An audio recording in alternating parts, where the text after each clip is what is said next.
I was still holding the funeral program when the lawyer said my name and then said I'd been left exactly $1. Why would my grandfather, the only person who ever believed in me, reduce me to that? Why was my stepmother smiling like she'd just won something? And why did the lawyer hesitate before closing the file? Diane actually laughed. "Well, at least he remembered you," she said like I was a joke everyone else already understood. My hands tightened around the paper. This wasn't just cruel, it didn't make sense. Then Mr. Cole cleared his throat. "Before we conclude, there's a final clause. Addressed only to Ella. If you're watching this, tell me where you're from and what time it is for you right now. I'd really like to know who's here with me. And if you've ever felt like the extra in your own family, you might want to stay for this." I didn't go home after the reading. I drove straight to my grandfather's house. The porch light was still on, just like he always left it for anyone who needs to find their way back, he used to say. For a second, I just sat in my car engine off, staring at that warm yellow glow like it might explain something. Instead, all I could hear was Diane's voice in my head. "At least he remembered you." I let myself in with the spare key I'd had since I was 16. The house smelled the same old books, coffee, and the faint trace of cedar from the cabinets he'd built himself. It hit me harder than I expected. Not grief exactly. Something quieter, like a door closing behind me. I had barely stepped into the living room when I heard heels on hardwood. "You're not supposed to be here." Diane. She stood in the doorway to the hallway, arms crossed, already dressed like this was her house now. Not a trace of mourning. Just control. "I came to get a few things," I said, keeping my voice even. "Grandpa told me I could take whatever I needed." That was before she replied, walking closer. "Things are different now." "Different how?" She gave me a thin smile. "Ownership tends to change things. Of course." The house had gone to my father, and by extension to her. Behind her, my father, Michael, appeared slower, like he wasn't sure whether he wanted to be part of this conversation or not. "Ella," he said, almost cautiously, "maybe just take what you need and keep it simple." Simple. Like today had been simple. I looked at him for a moment, waiting for something else. A correction, a defense. Even a small acknowledgement that what had happened in that office wasn't right. Nothing came. "Right," I said quietly. Diane stepped aside just enough to let me pass, but not without brushing my shoulder as I moved by. It wasn't accidental. Upstairs, my grandfather's room was exactly how he'd left it. The bed neatly made his reading glasses on the nightstand, a legal pad beside them filled with his careful handwriting. I sat on the edge of the bed and exhaled slowly. $1. It didn't match anything I knew about him. My grandfather had been methodical, deliberate. He didn't do symbolic gestures unless they meant something precise. And he definitely didn't humiliate people for sport, which meant either I had misunderstood everything about him, or I had misunderstood everything about what just happened. I opened the top drawer of his nightstand. Inside were old receipts, a couple of photographs, and a small velvet box that turned out to be empty. The second drawer had more of the same organized, labeled nothing unusual. It wasn't until I pulled open the bottom drawer that something shifted. There was a wooden music box I hadn't seen in years. Dark oak, slightly worn at the edges. He used to keep it in the living room when I was a kid. I remembered because it never played music, it was broken, and he always said he kept it anyway because not everything has to work to be worth keeping. I picked it up, turning it in my hands. It felt heavier than I remembered. That was enough to make me pause. I ran my thumb along the underside and felt a seam that didn't belong there. A hidden compartment. My pulse ticked up slow but steady.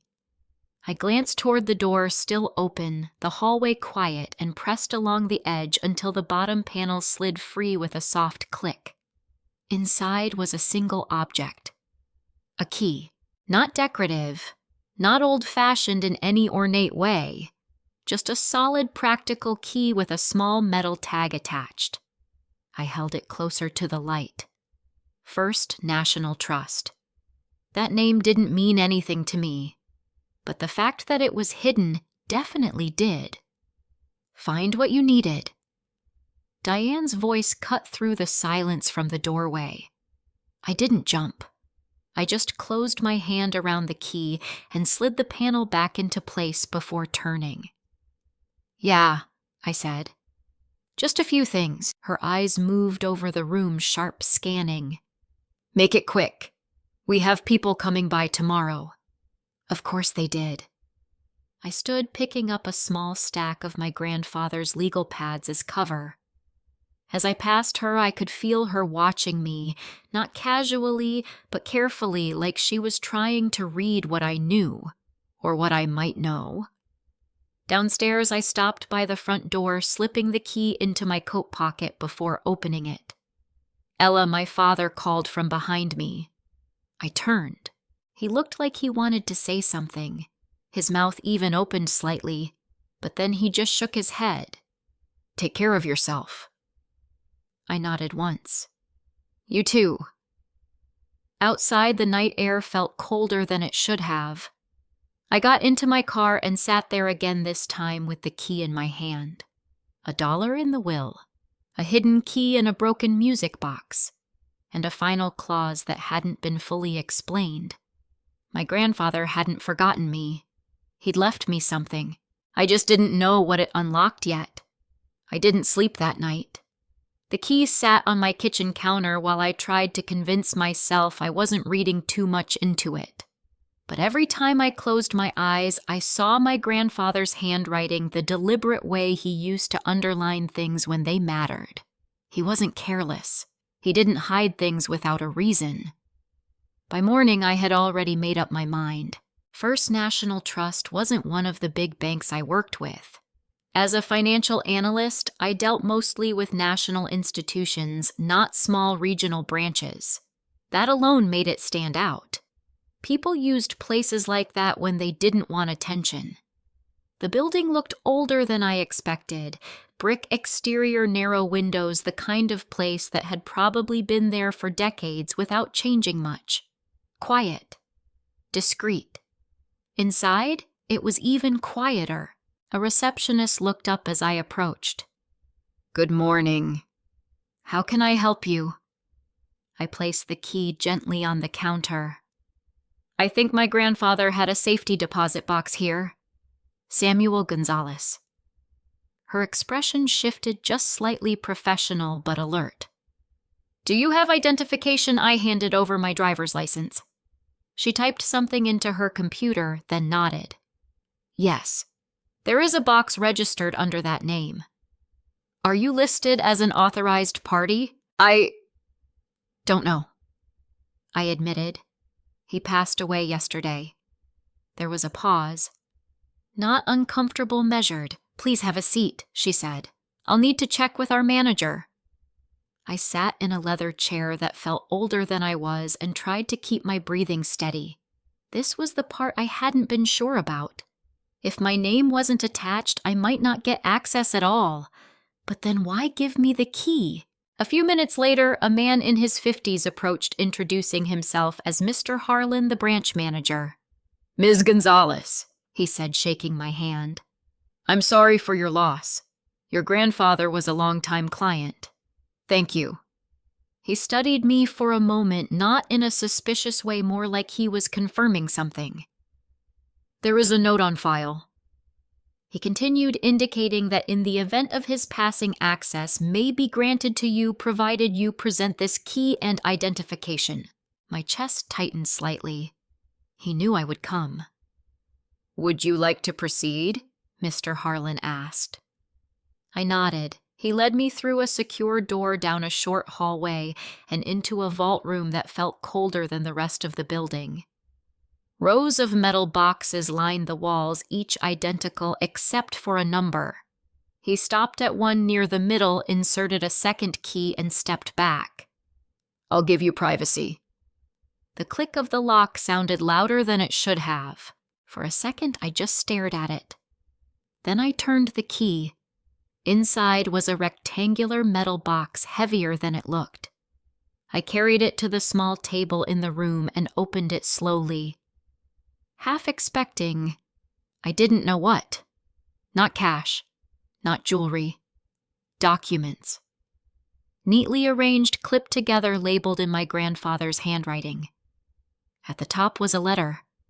I sat down before opening it, suddenly aware of how fast my heart was beating. "Ella, if you're reading this, then things happened exactly the way I was afraid they would." I stopped.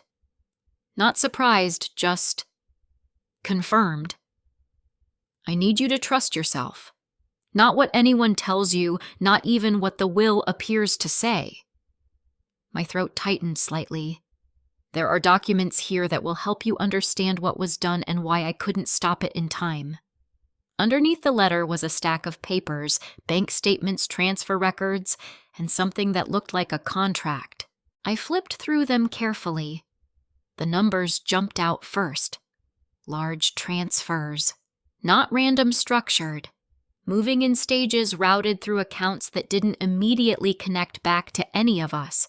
Consulting fees, advisory payments. But the dates, they were all within the last 6 months of my grandfather's life. The period when his health had declined. I kept going. At the bottom of the stack was a photocopy of a document with his signature. Or what was supposed to be his signature. I stared at it longer than I expected to. As someone who worked with financial documents every day, I didn't need to be a forensic expert to notice inconsistencies. The angle was slightly off, the pressure uneven. Small details most people would ignore, but not me. It didn't match. Not exactly. Beneath it, clipped separately, was something else. A sealed envelope, thicker than the others with a red strip across the edge. On the front, in my grandfather's handwriting, "To be opened only if Ella is denied what is rightfully hers." My fingers hovered over it. This was it. The part he hadn't been able to say out loud.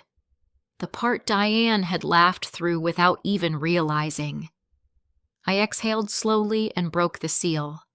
Inside was another letter and a single-page legal document.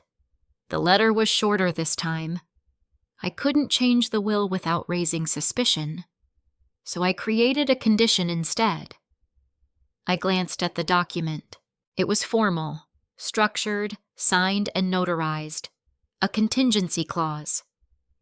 If my granddaughter, Ella Gonzalez, receives less than a fair and equitable portion of my estate, she is granted full authority to audit all financial transactions, asset transfers, and contractual agreements executed within 6 months prior to my passing. My grip tightened slightly on the paper. Any evidence of coercion, manipulation, or fraudulent transfer shall be subject to legal review and potential reversal. I leaned back in the chair, letting that settle.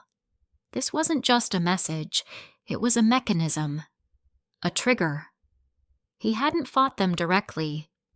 He had waited, and he had set it up so that if they crossed a line, I would be the one to pull everything back into the light. I looked down again at the financial records spread across the table, then at the contract with the imperfect signature, then at the transfers routed through unfamiliar accounts. And suddenly, the $1 didn't feel like an insult anymore. It felt like a test. Or maybe a signal. My phone buzzed in my pocket, pulling me out of the moment. A text. From Diane. "We're meeting with the estate planner this afternoon. Don't make things more complicated than they need to be." I stared at the message for a second, then looked back at the documents in front of me. Complicated. Right. I gathered everything carefully, sliding the papers back into order. because what I was looking at wasn't confusion, it was a pattern. And patterns could be proven. By the time I walked into Mr. Bennett Cole's office that afternoon, I wasn't confused anymore. I was careful. That was the difference. He looked up from his desk as I entered, and something in my face must have told him this wasn't just about a question anymore. "You found something," he said. I didn't answer right away. I closed the door behind me, set my bag on the chair across from him, and pulled out the documents one by one, placing them on his desk in the same order I had seen them in the vault. The letter, the bank statements, the contract, the sealed contingency clause. Mr. Cole leaned forward, adjusting his glasses as he began to read. At first, his expression stayed neutral, professional, measured. Then it changed. Not dramatically, but enough. He picked up the contract with my grandfather's signature and studied it longer than the others. "Where did you get these?" he asked quietly. "Safety deposit box," I said. "First National Trust. He left me the key." Mr. Cole nodded once, like that confirmed something for him. "He planned this," he murmured. "Yes," I said. He did. The room went quiet again as he turned to the contingency clause.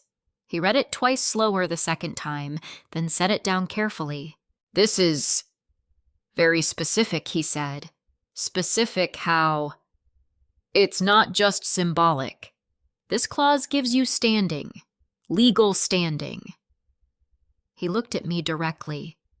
"If you can demonstrate that you were denied a fair portion of the estate, and I think the $1 bequest qualifies, you have the right to initiate a full audit of all financial activity tied to your grandfather in the 6 months prior to his passing." I let that settle for a second. "So, I'm not just questioning this," I said. "I can actually investigate it." "Yes," he replied. "Formally." I nodded, then tapped the stack of bank statements. "Because if these are real, and I'm confident they are, then something happened during that 6-month window." Mr. Cole followed my gaze. "Large transfers," he said. "Structured. Routed through multiple accounts." He picked up one page, scanning it, and labeled as consulting fees. "That's what stood out to me," I said. "The pattern. It's designed to look legitimate at a glance, but not under scrutiny," he finished. "Exactly." He set the papers down again and leaned back slightly. "Ella, I need to be very clear with you," he said. "This isn't a small step. Initiating an audit under a contingency clause like this will escalate things quickly. Your stepmother will challenge it. Her attorney will try to discredit you. They may argue that you're misinterpreting the documents or acting out of personal grievance." "I expected that," I said. He studied me for a moment. "And if you're wrong, if we can't substantiate coercion or fraud, you could lose leverage entirely, possibly even face legal consequences depending on how aggressively they respond." I didn't answer right away. Instead, I picked up the contract again and turned it slightly toward him. "Look at the signature," I said. He leaned forward. "I have he said." And I pressed. "It's inconsistent," he admitted. "Not conclusively forged, but not consistent with what I've seen from your grandfather in the past." "I work with financial documents every day," I said. "I see signatures all the time. Small differences happen." "But this isn't small." He nodded slowly. "I agree. It's enough to raise a question." "That's all I need," I said. "A question that can be investigated." Mr. Cole exhaled, then reached for the contingency clause again. This was designed for exactly that, he said. Your grandfather anticipated resistance. He created a condition that forces transparency if triggered.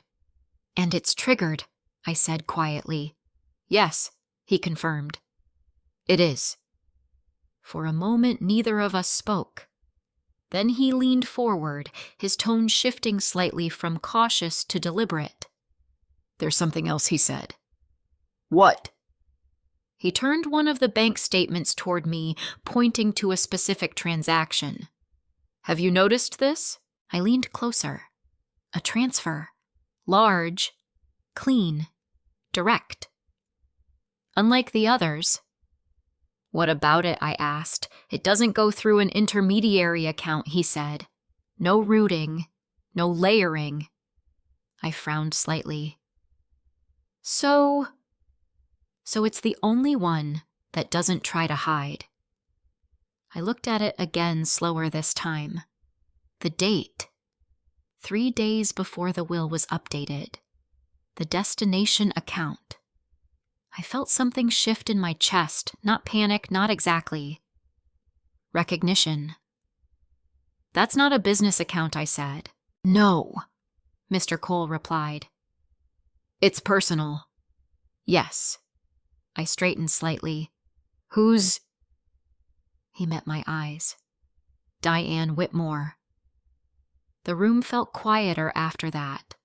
Not because it was silent, but because something had just become undeniable. "This wasn't just Ryan running something on the side," I said slowly. "She was directly involved." Mr. Cole nodded. "And that strengthens your position significantly." I let out a breath I hadn't realized I'd been holding. "So what's the next step?" He didn't hesitate this time. "We file a formal notice invoking the contingency clause," he said. "Request a full financial audit, and we preserve these documents as evidence. And after that, he said they respond." I thought about Diane's message earlier. "Don't make things more complicated than they need to be." I almost smiled. "It's already complicated," I said. Mr. Cole gave a small knowing nod. "Yes," he agreed. "It is." He reached for his legal pad, already beginning to write. "I'll draft the notice today," he said. "We'll send it to their attorney by morning." I stood gathering my things, but I didn't feel uncertain anymore. Not like I had in that room yesterday, because this wasn't about proving I deserved more. It was about proving what had been done. As I reached the door, Mr. Cole spoke again. "Ella." I turned. "Once this starts," he said, "it doesn't stay private." "I know," I replied. He held my gaze for a second longer. "Are you ready for that?" I thought about my grandfather. The key. The letter. The way he had set this up not to protect himself, but to give me a choice. "I didn't start this," I said. Then I opened the door. But I'm not walking away from it either.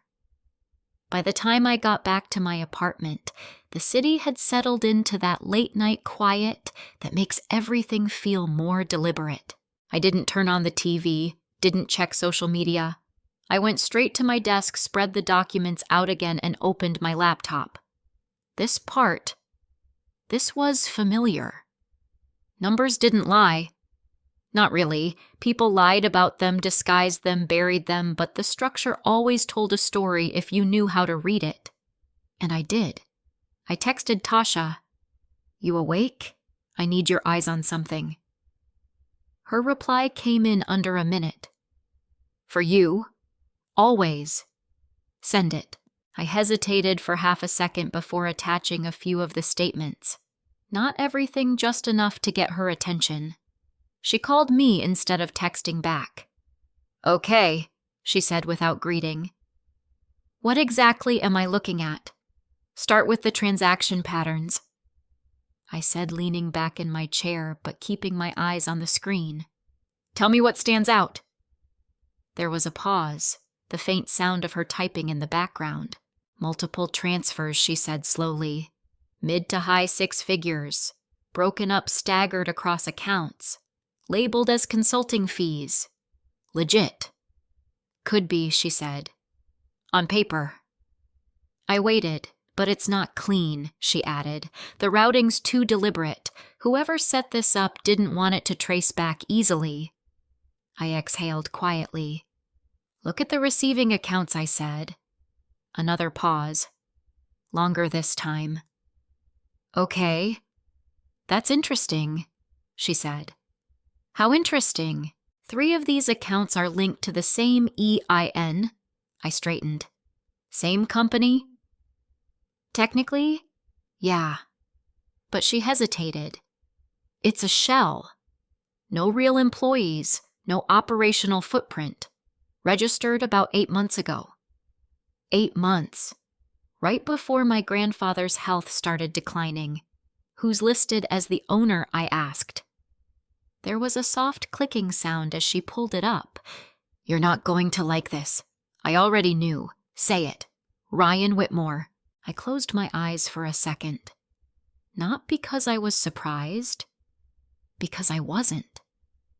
Ryan had always been opportunistic. Not openly reckless, not stupid. Just the kind of person who knew exactly how far he could push things without getting caught. Or at least without getting questioned. Check if there's any direct link to Diane, I said. Tasha didn't answer right away. I could hear her typing faster now, pulling threads, cross-referencing. Nothing official, she said finally, but... But what? There's overlap, timing mainly, transfers into the shell accounts, then out again within 48 hours. Where do they go? Different places, she said. Investment accounts, short-term holdings, and one personal account that shows up more than the others. I didn't need to ask whose, but I did anyway. Whose account? Tasha exhaled. Diane Whitmore. There it was, laid out clean. Not a theory, not a suspicion, a pattern. I leaned forward, zooming in on one of the statements. Do you see the direct transfer, I asked? The one that doesn't go through the shell? Yeah, she said. That's the one that caught my attention first. It's sloppy compared to the others. Or intentional, I said. Why would someone intentionally leave one trail easier to follow? I thought about that for a second. Control, I said. If everything is hidden, it creates chaos. But if there's one visible path, it gives the illusion that you've already found everything. Tasha was quiet for a moment. That's not comforting, she said. No, I agreed. It's not. I pulled up the dates again, lining them up side by side. Look at this, I said. What? The timing, I said. Most of the transfers are clustered around specific days. Not random. Coordinated. Yeah, I see that. Now compare it to this. I clicked open another document, the contract with my grandfather's signature. Date of execution, I said. There was a pause.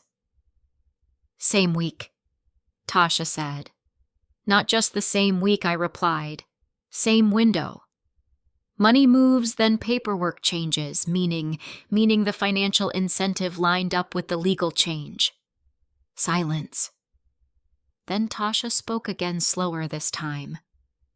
Ella, this isn't just someone taking advantage of a situation. This looks planned. I know, I said.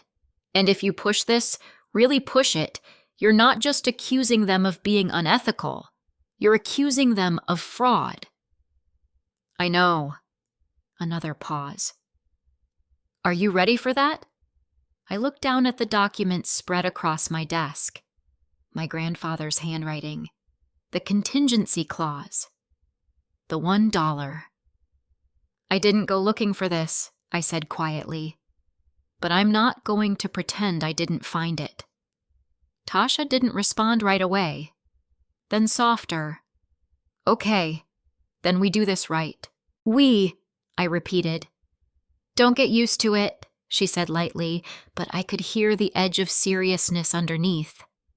I'm not stepping into your family drama, but I'll help you make sure the numbers hold up. That's all I need.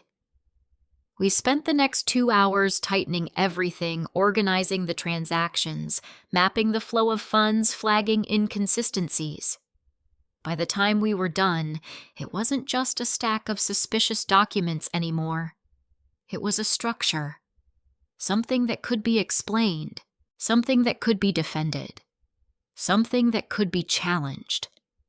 "Send me everything you have," Tasha said before we hung up. "Back it up in 3 places. If this gets messy, and it will, you don't want anything accidentally disappearing." "I already made copies," I said. "Physical and digital." "Good," she replied. "Then the only thing left is them."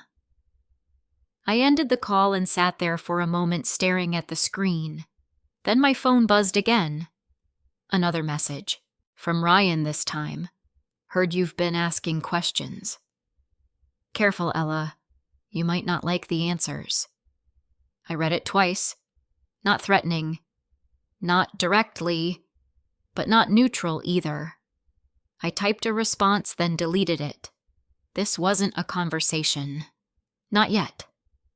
Instead, I took a screenshot, saved it with the rest of the files, and leaned back in my chair, because now I understood something I hadn't fully seen before.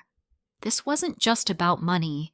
It was about control, and they thought they still had it. But the numbers said otherwise. The dinner invitation came the next morning. Not a text, not a casual call. An actual email from Diane. "Family dinner tonight, 7 p.m.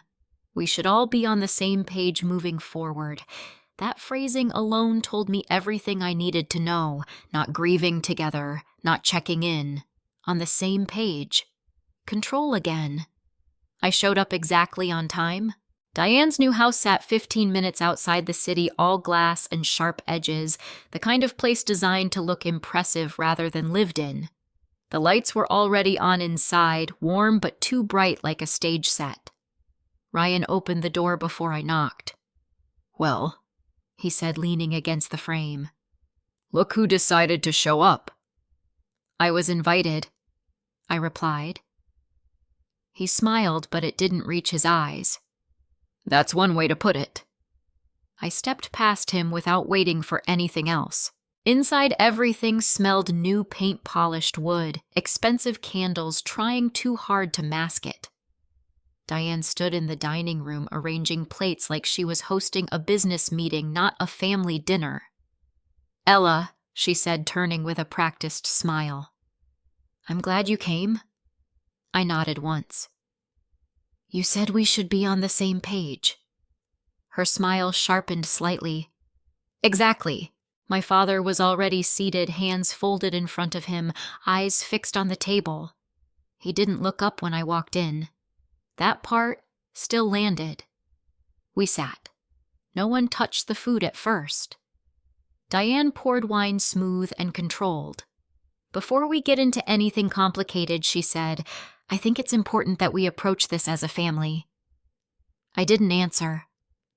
Ryan leaned back in his chair, watching me like he was waiting for something.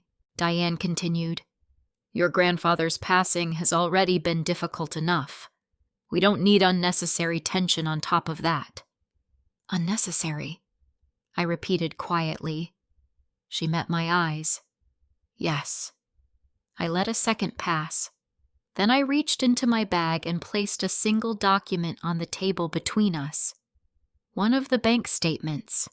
Not all of them. Just enough. Diane didn't touch it. Not immediately. Ryan leaned forward, through his expression shifting just slightly as he recognized the format. "Where did you get that?" he asked. I ignored him and kept my focus on Diane. "You tell me," I said. For a moment, no one spoke. Then Diane picked up the paper, glanced at it, and set it back down like it wasn't important. "I'm not sure what you think you're looking at," she said calmly. "Then let's simplify it," I replied. I pulled out another page, then another. I didn't overwhelm them. I didn't stack everything at once. Just enough pieces to make the pattern visible. Large transfers, I said, structured, routed through accounts tied to a shell company. Ryan's jaw tightened. And then I continued sliding the final page forward, a direct transfer into your personal account. Diane's fingers stilled on the edge of the table. Still controlled, but not relaxed anymore. That's a serious accusation, she said. It's a serious pattern, I corrected. My father shifted in his seat, finally looking up. Ella, he said, voice low, you need to be careful with this. I turned to him. I am, I said. That's why I'm not guessing. Ryan let out a short laugh. You think you understand financial documents because of your job, and now you're building a story around it. I'm not building anything I said. I'm following what's already there. Diane leaned forward slightly, her tone changing, not louder but colder. Even if these transfers exist, she said, you don't have context. Your grandfather made decisions you weren't part of. Then explain them, I said. She held my gaze. Consulting fees, she said. Advisory work. Samuel trusted Ryan with certain financial matters toward the end.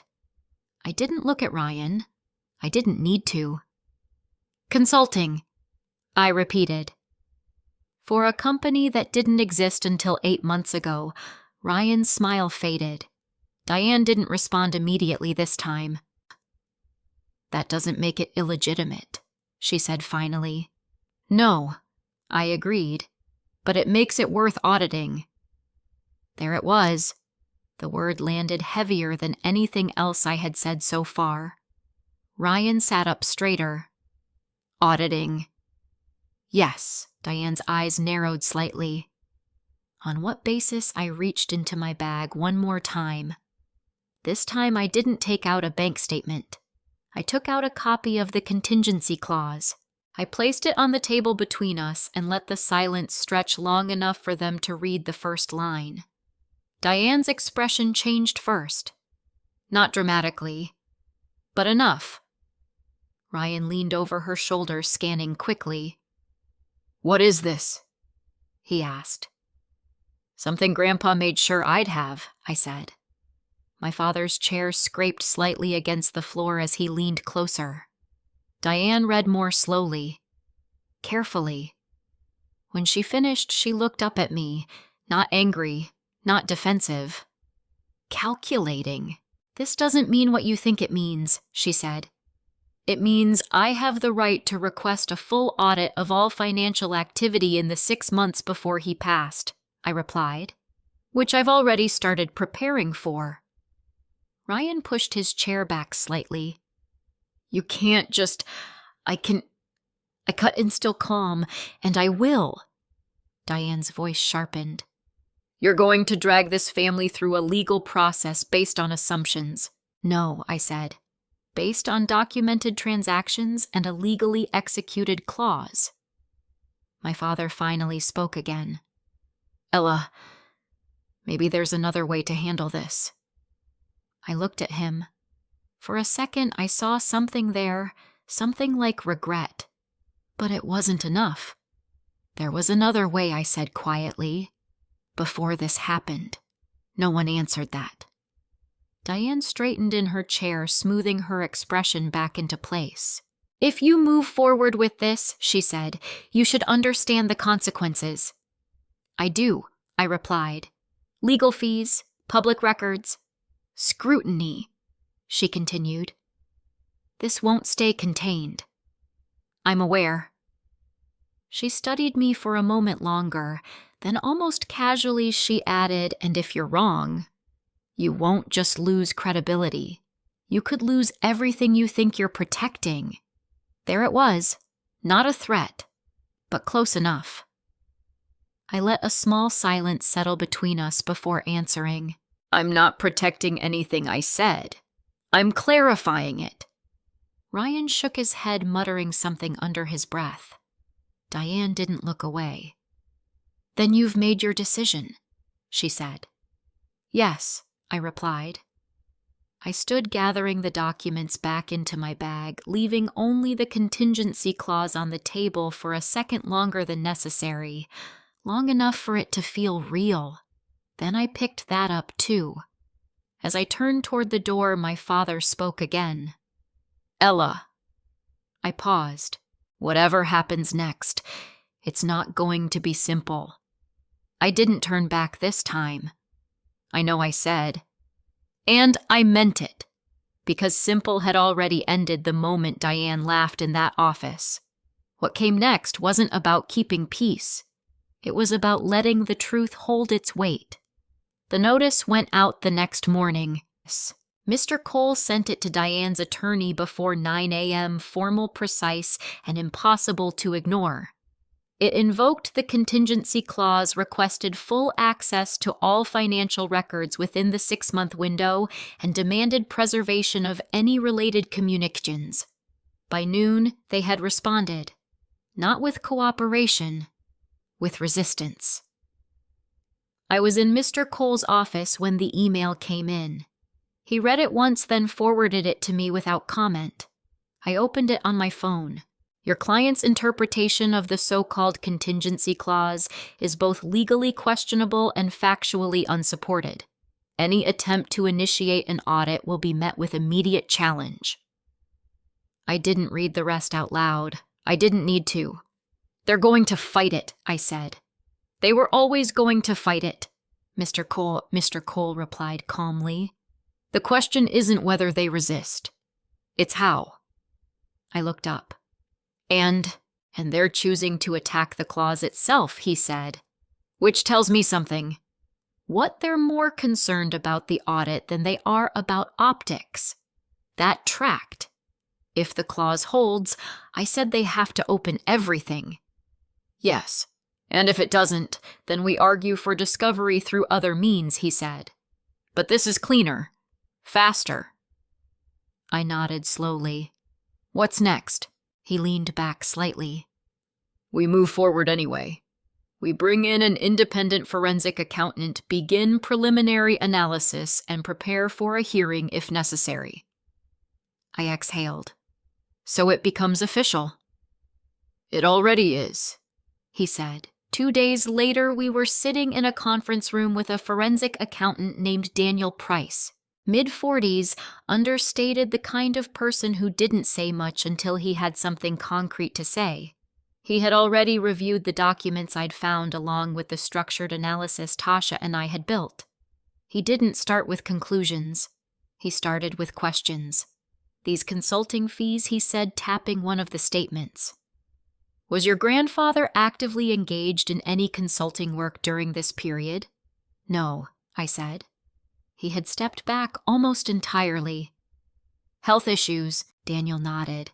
"And Ryan Whitmore, does he have a background in financial advisory services?" "No." Another nod. He made a note, then flipped to the next page.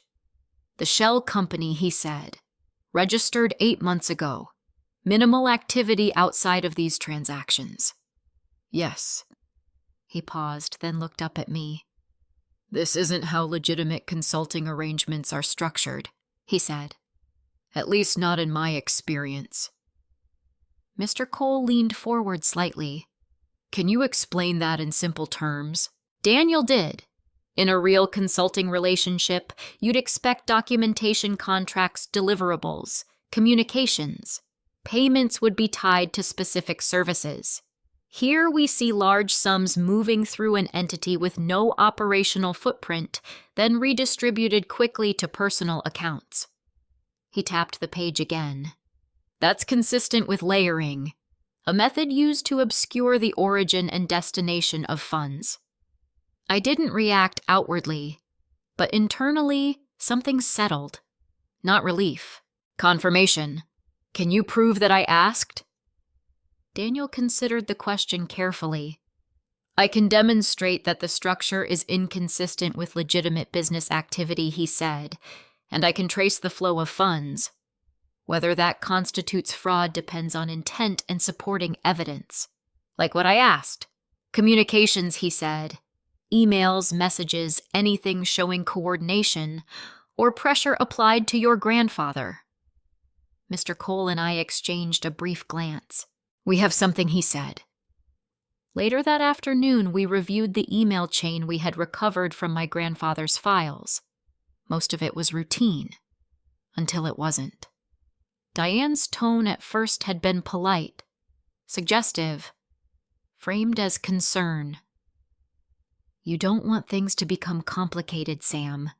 It's better to handle this while you still can. Then more direct. Ryan is ready to step in. You should trust family. Then sharper. If you delay this, it creates problems for everyone, including Ella. That line stayed with me. Including Ella. Not protection. Leverage. Daniel read through the emails quietly, then set the folder down. This helps, he said. It establishes context. Mr. Cole nodded. And the recording I handed over my phone. The file wasn't long. Less than 2 minutes. My grandfather's voice sounded thinner than I remembered, but steady enough. I don't want to sign this, he said in the recording. I need more time. Diane's voice followed. We've already discussed this, Sam. You're overthinking it. I'm not comfortable, he said again. You're tired, she replied. That's all. Just sign it and we'll take care of the rest. The audio ended there. No shouting, no overt threats, just pressure. Sustained, controlled, and deliberate. Daniel didn't speak immediately after it ended. When he did, his tone was measured. This is significant, he said. Will it hold? I asked. It depends on admissibility, Mr. Cole said. But combined with the financial pattern and the emails, it builds a narrative. Narrative. I understood what he meant. Not a story in the emotional sense. A sequence. A structure that made sense when you followed it from start to finish. Daniel gathered the documents into a single stack. If this proceeds to a hearing, he said, I can present a preliminary report outlining the inconsistencies and the flow of funds. That's what we need, Mr. Cole said. I nodded. For the first time since this started, I wasn't just reacting. I was part of the process, part of building something that could stand on its own. That night I got another message from Diane. You're making this bigger than it needs to be. We can resolve this privately. I stared at it for a moment. Then another message came through. From an unknown number. This is Attorney Blake Mercer representing Ms. Whitmore. We would like to discuss a potential resolution before further action is taken. I set my phone down without responding, because now I understood something clearly. They weren't trying to stop me anymore. They were trying to contain me, and that meant one thing. They were worried. The hearing wasn't dramatic. No raised voices. No surprise witnesses bursting through doors. Just a quiet courtroom, a judge who had seen versions of this before, and two sides trying to frame the same set of facts in completely different ways. Still, my hands felt colder than usual as I sat beside Mr. Cole. Across the room, Diane looked composed, controlled. Ryan sat next to her, less polished, but trying to match her calm. My father was there too, slightly behind them, like he wasn't sure where he belonged anymore. The judge entered. Everyone stood. Then we sat, and it began. Mr. Cole opened with the clause. He didn't dramatize it. He simply explained it how my grandfather had written a conditional provision, how it had been triggered by the $1 bequest, and how it granted me the right to request a financial audit. Then he moved to the evidence, the structure, the transfers, the shell company, the timing. No accusations, just a pattern. When Diane's attorney stood, his tone was just as controlled. This is a grieving granddaughter, he said, attempting to reinterpret standard financial decisions through a lens of personal dissatisfaction. I didn't react. I had expected that. He continued. The transactions in question are legitimate consulting arrangements. The existence of a recently formed company does not in itself imply wrongdoing, nor does familial involvement. He glanced briefly in my direction before continuing. As for the so-called contingency clause, its language is vague, subjective, and not intended to authorize invasive financial review without substantial cause. Substantial cause. That was the line they were drawing? Mr. Cole didn't interrupt. He waited.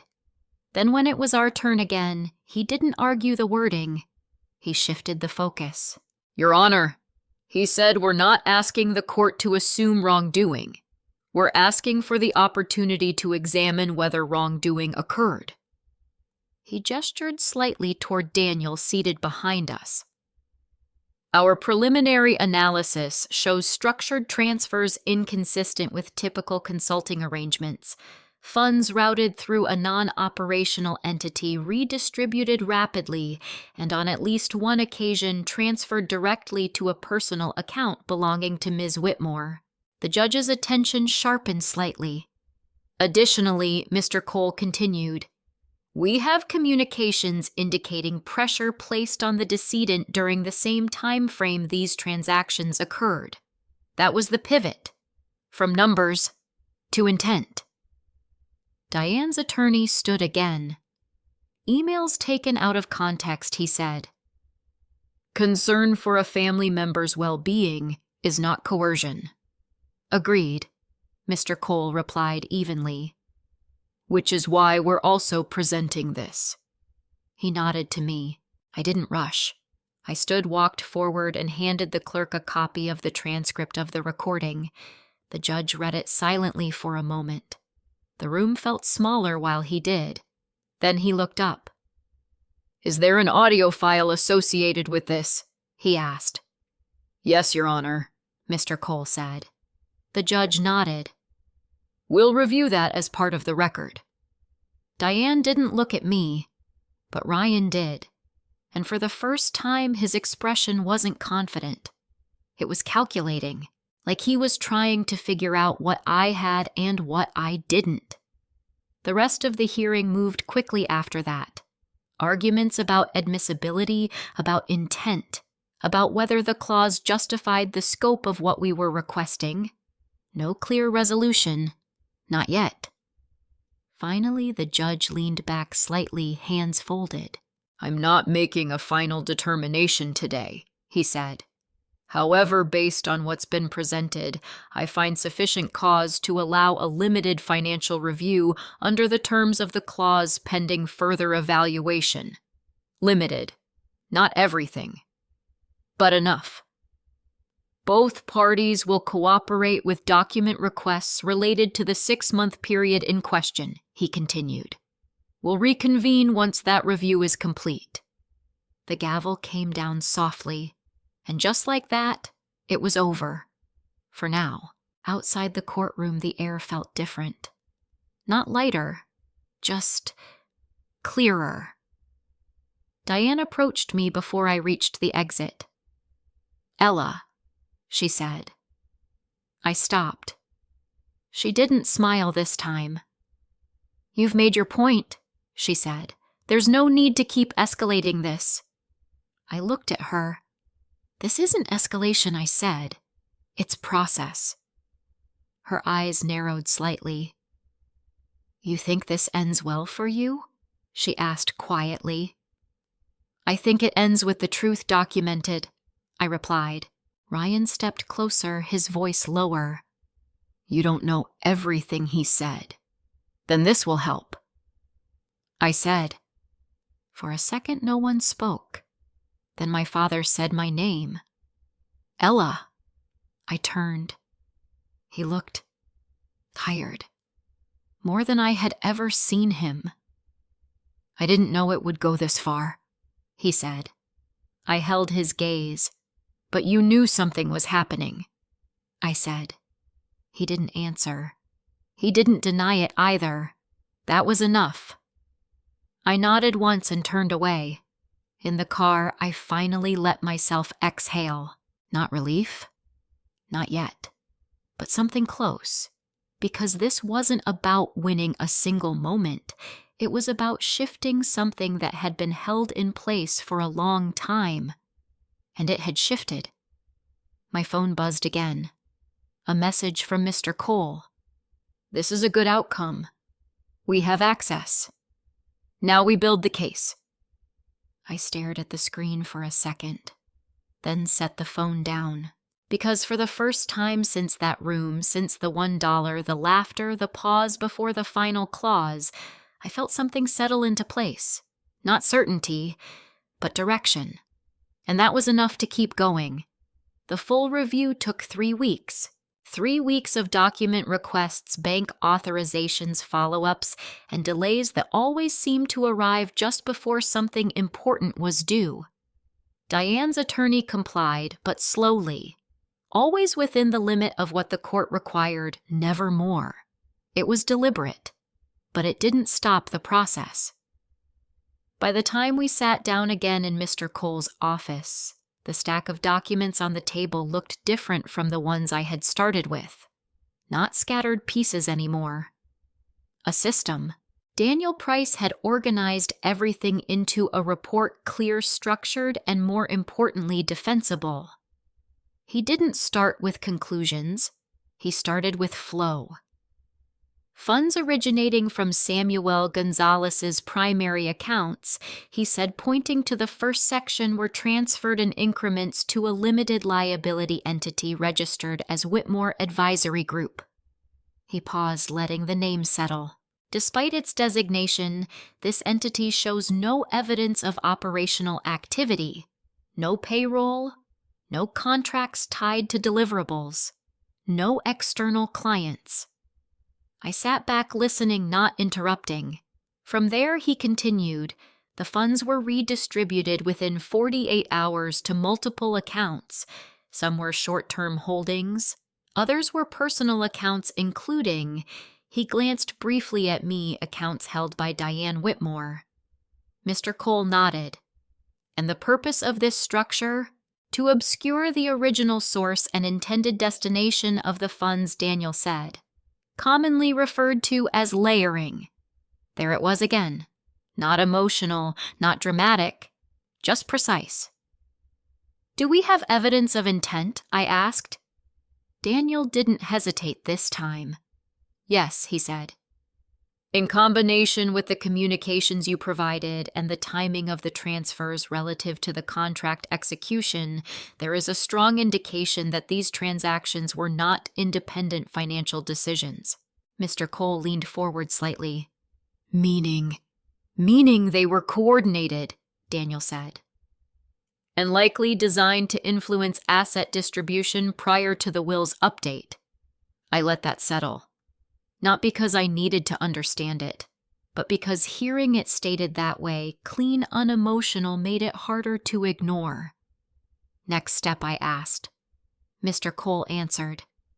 We present the report. Formally. That shifts the burden. To them, I said. Yes, he confirmed. They now have to explain the structure in a way that aligns with both the financial data and the timeline. And if they can't, then the court has grounds to invalidate the transactions and potentially revise the estate distribution accordingly. Revise, not just review. Change. The hearing was shorter this time. Less debate, more response. Diane's attorney tried to reframe everything as aggressive estate planning. Claimed the transfers were part of a broader strategy my grandfather had approved. But the structure didn't support that. Not anymore. When Daniel presented the report, he didn't embellish. He walked through the flow, the timing, the inconsistencies, step by step. Nothing rushed, nothing exaggerated. And that was what made it hold, because there was no weak point to attack without unraveling the entire explanation. The judge asked questions, focused ones. Why was the entity formed so close to the period of transfer? Why were funds redistributed so quickly? What documentation exists to support the consulting services? Diane's attorney answered, but not completely, not cleanly. At one point, the judge turned directly to Diane. "Ms. Whitmore," he said, "can you explain the purpose of the direct transfer into your personal account?" The room went quiet. Diane didn't look at me. She answered the judge. "It was a reimbursement," she said, for what the judge asked. There was a pause, then personal expenses related to Samuel's care. "Do you have documentation for those expenses?" the judge asked. Another pause. "Not with me today." That was the moment. Not dramatic, not loud, but definitive, because everything until then had been framed as interpretation. This wasn't. This was absence. And absence in a structure like this mattered.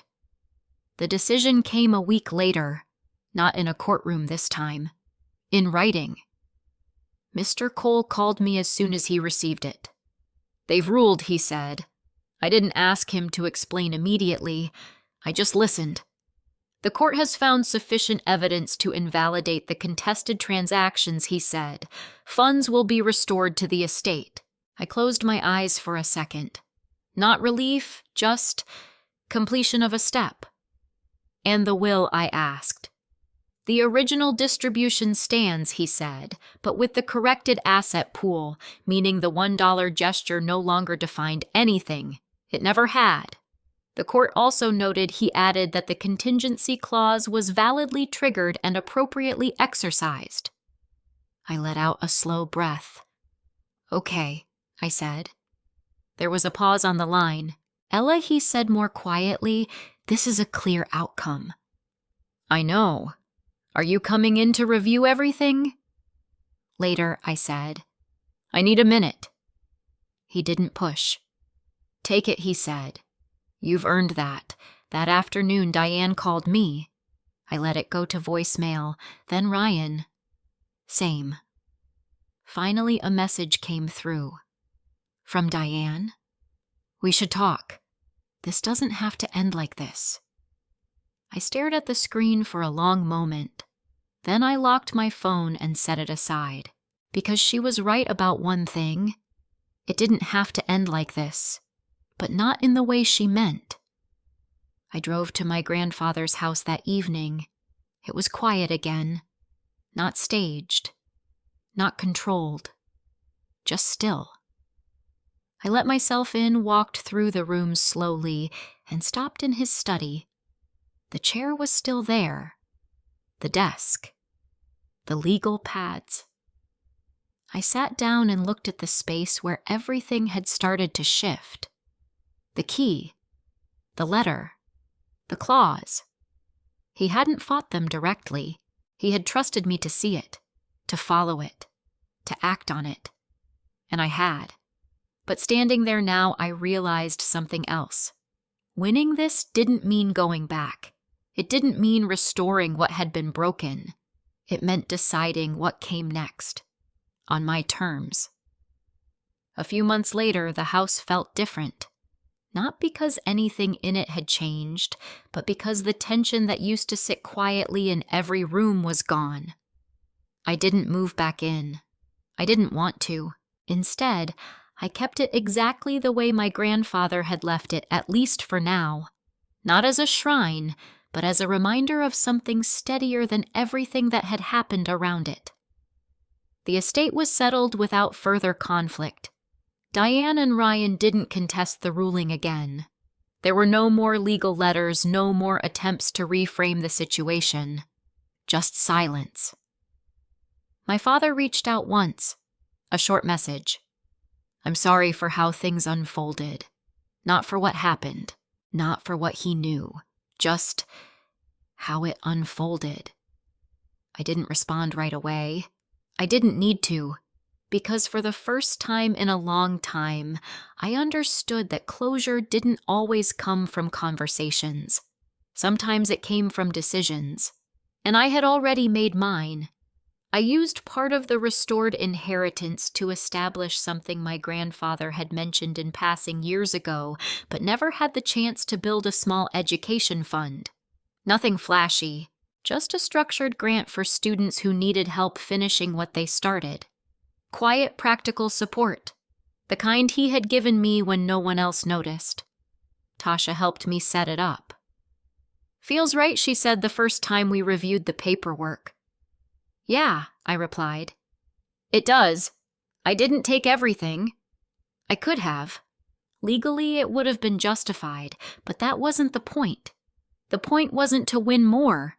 It was to correct what had been distorted.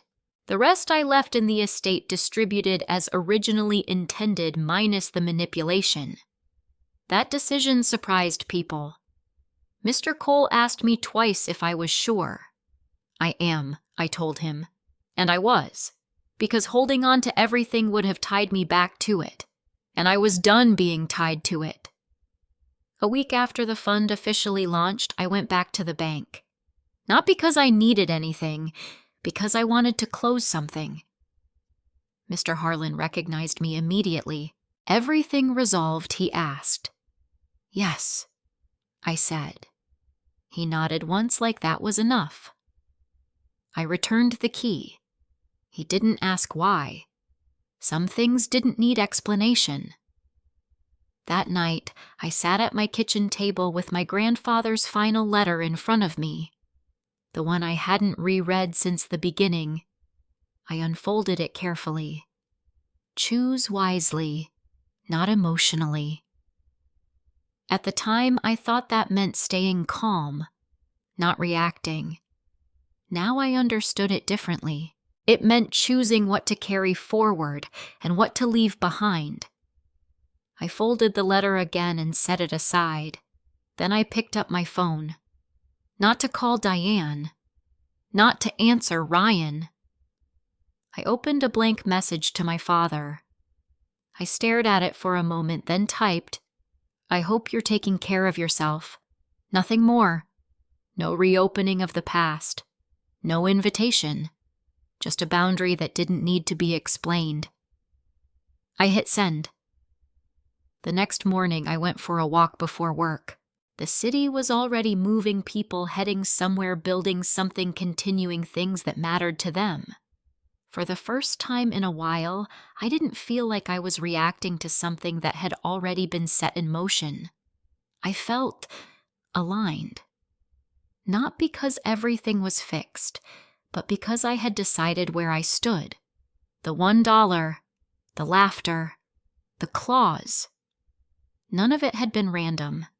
It had been a line, and I had stepped across it, not to take anything back, but to see clearly what had been done and to decide what I was willing to accept moving forward. And that turned out to matter more than anything I could have inherited. The hardest part about being underestimated by your own family isn't what they take. It's what they quietly convince you you're not worth. For a long time, I thought staying calm meant staying silent. That if I just worked hard enough, stayed reasonable enough, eventually things would balance out on their own. But they don't. Not when the people around you benefit from things staying exactly the way they are. What changed for me wasn't anger. It was clarity. I didn't fight to get everything back. I didn't even fight to be right in the emotional sense. I followed the evidence, used the tools available to me, and let the process reveal what was already there. That's not revenge. That's accountability. And here's the part that matters most. Setting boundaries doesn't require permission. You don't have to rebuild access just because someone shares your last name. Forgiveness, if it happens, is personal. But access is a decision. If you've ever felt dismissed, overlooked, or quietly pushed aside in your own family, I'd really like to hear your perspective. Where are you watching from, and what time is it for you right now? And if stories like this resonate with you, you're welcome to stay. There's more here. This is a fictional story created for entertainment, education, and reflection.